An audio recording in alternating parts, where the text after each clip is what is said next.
Bonsoir à tous, bonsoir la famille, j'espère que vous allez bien.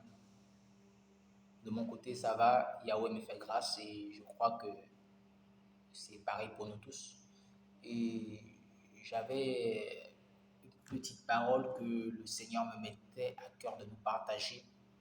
Alors la question ou la thématique que je pourrais donner à cette petite parole, c'est la souffrance du chrétien.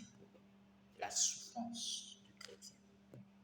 Et aujourd'hui, ce sont des genres de thèmes qu'on n'aime pas aborder dans nos assemblées. Dans nos assemblées, on est prêt à aborder, tu vas réussir, tu vas faire ceci, tu vas progresser, tu vas te marier, tu vas traverser, c'est une bonne chose. Ce sont des bons thèmes, ce sont des très bonnes choses. Et personne n'aimerait pas exceller dans quelque chose. C'est une bonne chose de pouvoir exceller. Mais lorsque, dans la loi, lorsqu'on devait manger l'agneau, il était dit qu'on devait le manger entièrement, c'est-à-dire avec tous ses contours. Il en est de même avec le christianisme. Le christianisme n'est pas conçu seulement avec de bonnes choses. Il y a aussi le côté amer de l'animal. Il y a aussi le côté amer de la parole. Et l'apôtre Pierre nous dit que dans 1 Pierre, le chapitre 4, à partir du verset 1er, que vous devez vous armez-vous de la pensée de souffrir. L'apôtre Pierre dit, vous devez vous armer de la pensée de souffrir. Concrètement, ça veut dire quoi? Que dans le plan de Dieu, en tant que disciples, nous devons nous préparer, avoir en esprit que le christianisme est un chemin qui est lié à la souffrance. Il est écrit dans Ésaïe qu'il a plu à l'Éternel de le briser par la souffrance. Le brisement se passe uniquement par la souffrance et la souffrance est liée au désert. Vous ne pouvez pas vivre un christianisme puissant avec Jésus sans accepter le désert que Dieu nous soumet. Le désert, remarquez que c'est un endroit où on ne dépend de rien. Le désert est un endroit où il n'y a pas d'eau, il n'y a pas de nourriture, il n'y a rien. Et c'est l'endroit que Dieu choisit pour faire ressortir en nous le véritable caractère. Vous ne pouvez pas vivre Jésus, le Jésus de la Bible, sans avoir accepté d'être épuré, d'être transformé, d'être brisé par le chemin du désert. Et il est dit, l'apôtre insiste, il dit que vous devez vous armer, c'est-à-dire vous habituer à la souffrance.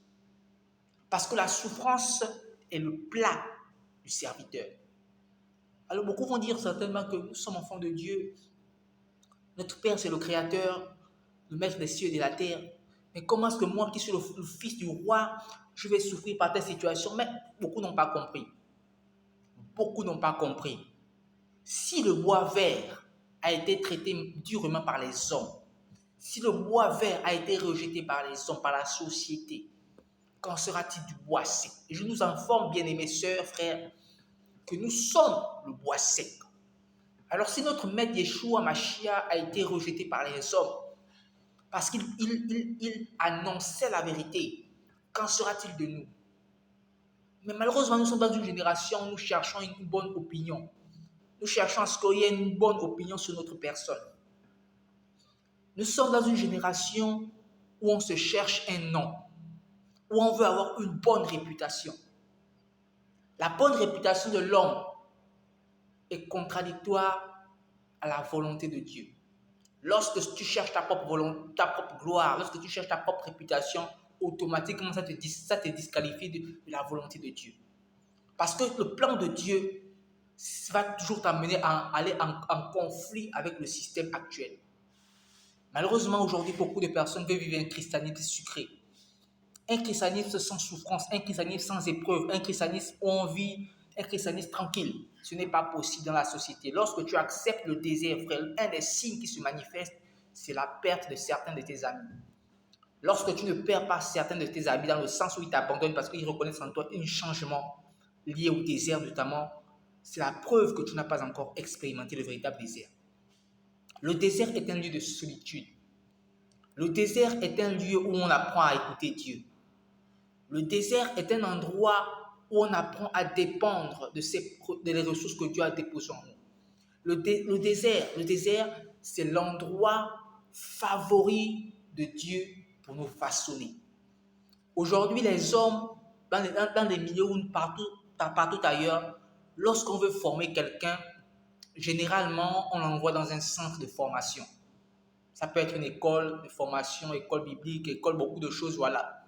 Ça, c'est le lieu approprié pour pouvoir former quelqu'un afin qu'il ait un certain nombre de caractères. Ça, c'est normal. Mais quand il est question de la personne de Dieu, lorsqu'il est question de Dieu, le lieu que Dieu décide de pouvoir utiliser, le centre de formation du disciple, c'est le désert. Malheureusement, beaucoup aujourd'hui ont trouvé le moyen d'accéder à Dieu sans accepter le désert. Et cela est contradictoire à la volonté de Dieu. Pourquoi? Parce qu'il a été dit dans la loi de Moïse, notamment, que lorsqu'on devait consommer l'agneau, on devait le consommer au jour de la Pâque en le consommant entièrement, pour montrer qu'on devait accepter l'agneau avec son côté amer. Et le côté amer, c'est aussi les souffrances. C'est pourquoi, bien-aimées sœurs, accepte l'épreuve que Dieu te soumet, que Dieu met devant ta face. Il est écrit dans 1 Corinthiens chapitre 10, verset 13, qu'aucune tentation qui nous est survenue n'a été surhumaine. La tentation a pour mission de montrer si nous sommes déjà aguerris, si nous avons déjà passé un autre cap. La tentation révèle ta véritable identité. Le désert révèle si tu es véritablement enfant de Dieu ou pas. C'est pourquoi tu as besoin de passer obligatoirement par ce centre de formation afin de devenir disciple de Jésus.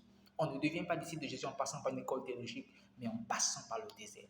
Voilà pourquoi Élie a appris à connaître Dieu par le désert. Alors je bénis le Seigneur pour cette exhortation. Que le Seigneur nous bénisse et qu'il soit davantage glorifié. Soyez bénis.